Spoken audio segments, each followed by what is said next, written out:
Round 2 of the Covkartsport Winter Series here gets underway at Whilton Mill. So this is the one of the lightweights qualifying sessions, one of my ones. So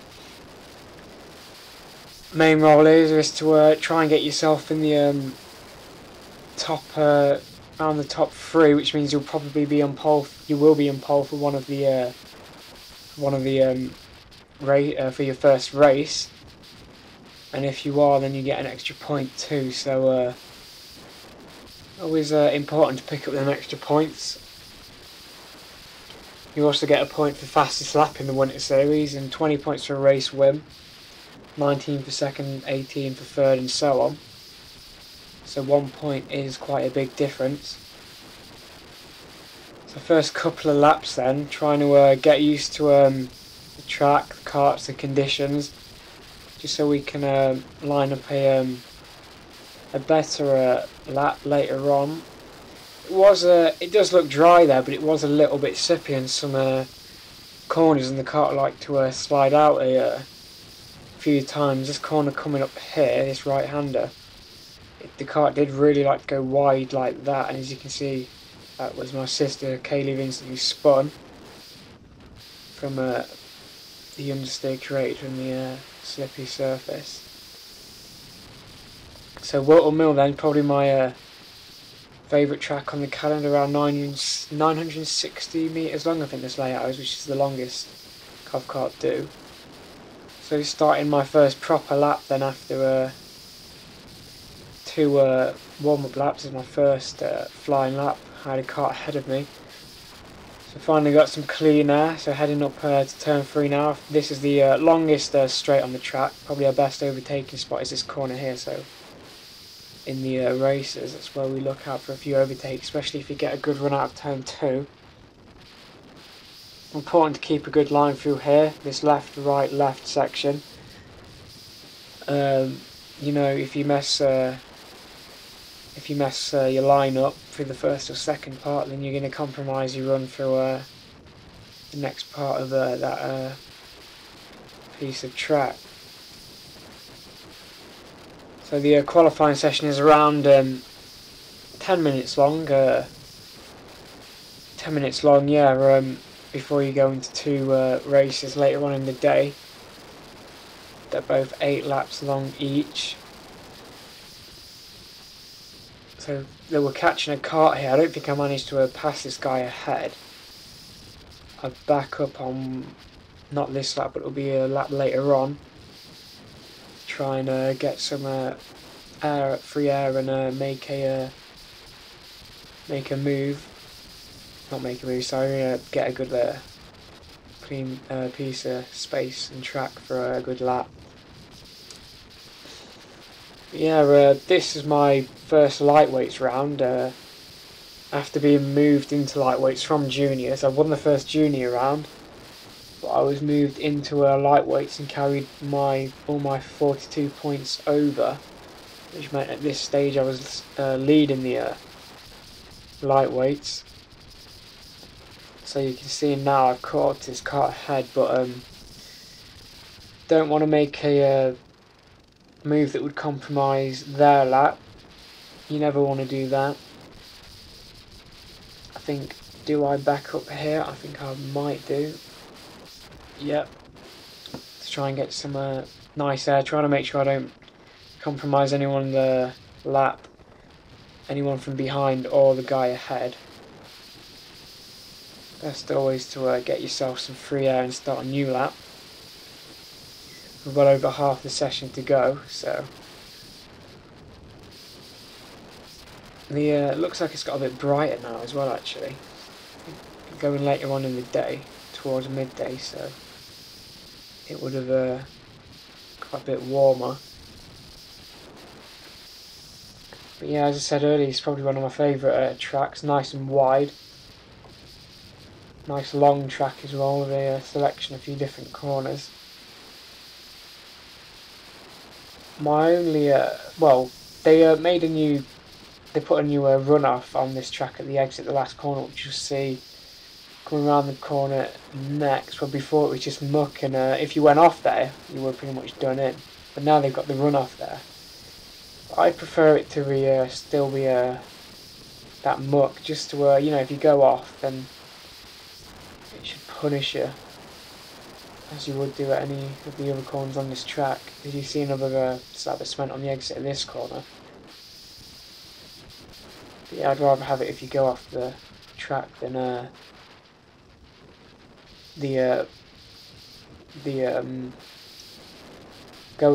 what I mean is if you go off the track, then you should go onto grass, or you know, not like the modern Formula One circuits of you get no gravel traps, or you know, it's just all massive runoffs. I'd much prefer it to be gravel traps and grass rather than runoffs. But then again, it keeps you still going, so in case you do go off. But anyway, back to the racing here. Catching the guy ahead up again. I think I was quite disappointed with my time in this session. I think in the end it was 11th out of 36. I hoped for better, but I weren't impressed with myself after this quali session. I was hoping that I'd do better, because I could tell I wasn't up to scratching on top form. But you know, it was the races that count mainly, so they'll be uploaded shortly after this anyway, so watch out for them. So yeah, pretty much on the back of the guy ahead again. I believe I soon pull over to let someone else through as well, which I do now. Do I? No, not yet. I think it's the next lap I do that. Oh, it's now as well. It might be both times. No, I think I'll carry on here. But yeah, I think yeah, as I said, I was disappointed with my overall time. Thought I could have done better, and I probably should have done, but it was quite cold out there as well, so your hands gripping the steering wheel so tight, they start to hurt, especially when it's cold. They start to hurt a bit. That's what happened to mine, so I don't think I went as fast as I could have done because of that. But yeah, right, here we go. This is what I meant here, letting someone else, getting myself a bit of space, making sure I don't compromise their lap. But yeah, I think favourite part of this circuit, I'm not sure really, because there's three parts of this track that I like quite equally. There's this first turn and second turn, past left right hander, which was flat, I think, with this right hander being a slight lift off. This guy moving out of the way there for us to go through. Coming around turn 3 now, and yeah, the second part of 3 that I like about this track is this section here flows quite nicely into each other, and when you nail it, you really can.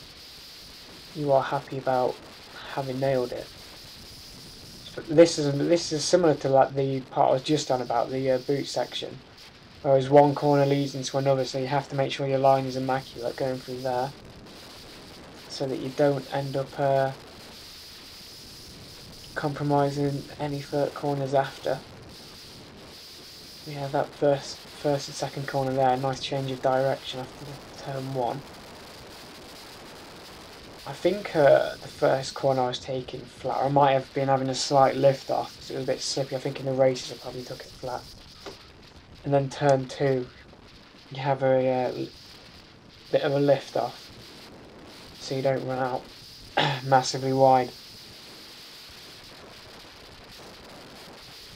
Nearing the end of the session now, still trying to get your best lap in. So at this point you're more familiar with the circuit and your surroundings and everything, so usually you should put your fastest lap in towards the end of the session,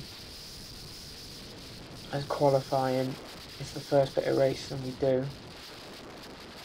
of the day in Covkart.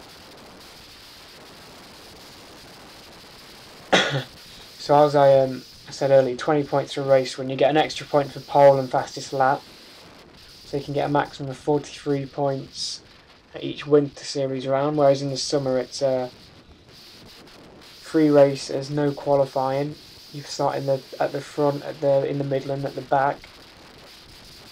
In your 3 separate races with a maximum of 60 points and off, and no points for fastest lap there. But tried to have a little look at the inside of the guy ahead there, but there was no space there to go. So I think now I will have already put my fastest lap in, as I don't get ahead of the guy ahead again. Well, I'm never able to get ahead of him. So yeah, 11th out of 36. I wasn't too happy with, but then again, it is lightweights, and you've got so many people in lightweights that are quick. I mean, you've got just generally so many different drivers that can all win the round, really. So you can never guess the podium at the end anyway. And here I think I go to the inside to try and move out of someone's way, but they went down the inside to get past anyway. And this is the end. So yep, end of the session now. 11th out of 36. Weren't too pleased with, but it were the races that counted later on. So thanks for watching, and hopefully you watch the races. You won't be disappointed.